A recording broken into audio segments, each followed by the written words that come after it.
প্রবাসী লাশ হয়ে বাড়ি ফিরলেন মাটির টানে, দেশের টানে।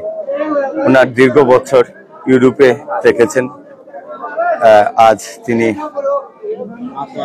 বাড়ি ফিরলেন, তবে সুস্থভাবে নয়। তিনি পৃথিবী থেকে বিদায় নিয়েছেন। ওনার সন্তানেরা ওনার লাশ দেশে পাঠিয়েছেন, জানাজার জন্য প্রস্তুতি নিচ্ছেন গ্রাম এলাকাবাসী। আমরা বলছিলাম ছাতক উপজেলার সরাসরি দর্শক, আমরা আছি এমন একটা স্থানে, আপনাদের পরিচয় দিতে চাই। এখানে দেখতে পাচ্ছেন অসংখ্য মানুষজন কিন্তু এখানে আছেন, ভিড় করছেন।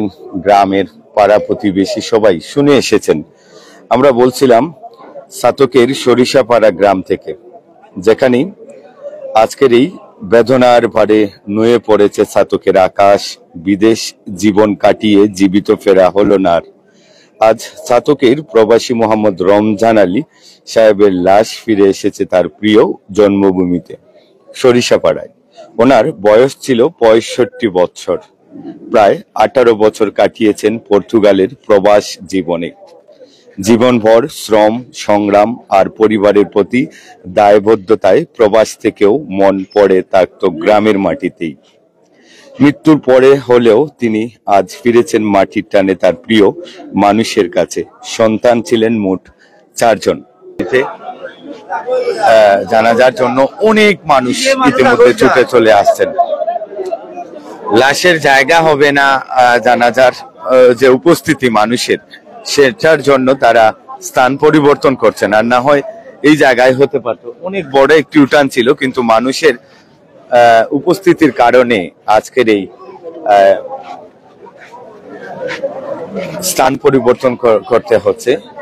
তো আমরা যে কথা বলছিলাম দর্শক, এই প্রবাসী রমজান আলী সাহেবের জন্য অন্ততপক্ষে সকলে দোয়া করবেন, ওনাকে যেন আল্লাহ জান্নাতুল ফেরদাউস দান করে।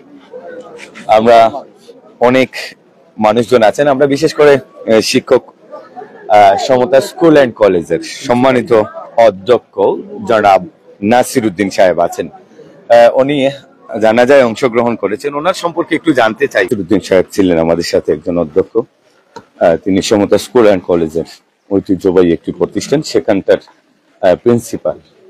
দর্শক, আমরা তার বাড়ি থেকে লাশ নিয়ে যাওয়া হচ্ছে পাশেই, সেখানে জানাজার নামাজের জন্য মানুষের উপস্থিতিটা ব্যাপক হওয়ার কারণে স্থান পরিবর্তন করা হচ্ছে। নেটওয়ার্কের বিঘ্নতা ঘটছে এই গ্রামে, একটু নেটওয়ার্কের প্রবলেম আছে। আমরা সেটার কারণে আসলে আমরা একটু দুঃখিত আপনাদের কাছে।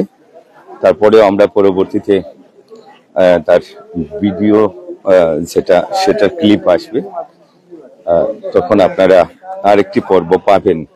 সন্তান তার পরিবারের পরিচয় সহ থাকবে সেই প্রতিবেদনে। আমরা মরহুমের জানাজার জন্য প্রস্তুতির জন্য সকলে দোয়া করবেন। আমরা আসলে তার সন্তানের জন্য এখানে আসা। সবাই ভালো থাকুন, সাথে থাকুন জনতার সিলেট নিউজ ওয়ানে।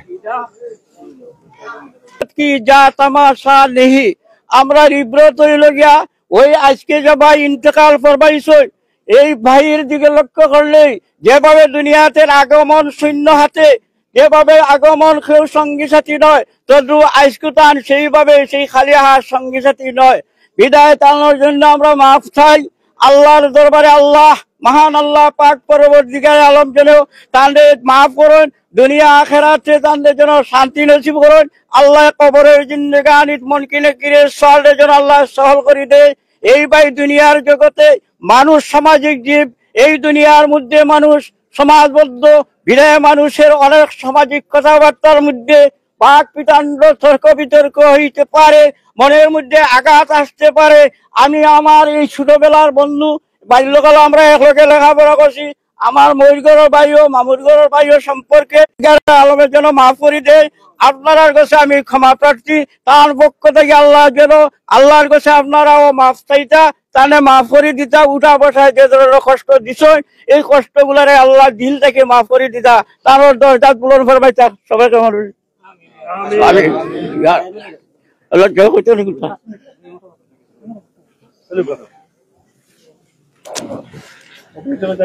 আসসালামু আলাইকুম ওয়া রাহমাতুল্লাহি তাআলা ওয়া বারাকাতুহু। আলহামদুলিল্লাহি ওয়া কাফা ওয়া সালামুন আলা ইবাদিহিল্লাযীনা ইসতাফা আম্মা বা'দু ফাআউযু বিল্লাহি মিনাশ শাইতানির রাজীম বিসমিল্লাহির রহমানির রহিম কুল ইন্নাল মাউতা ওয়াল হায়াতা লিয়াবলুয়াকুম আইয়ুকুম আহসানু আমালা।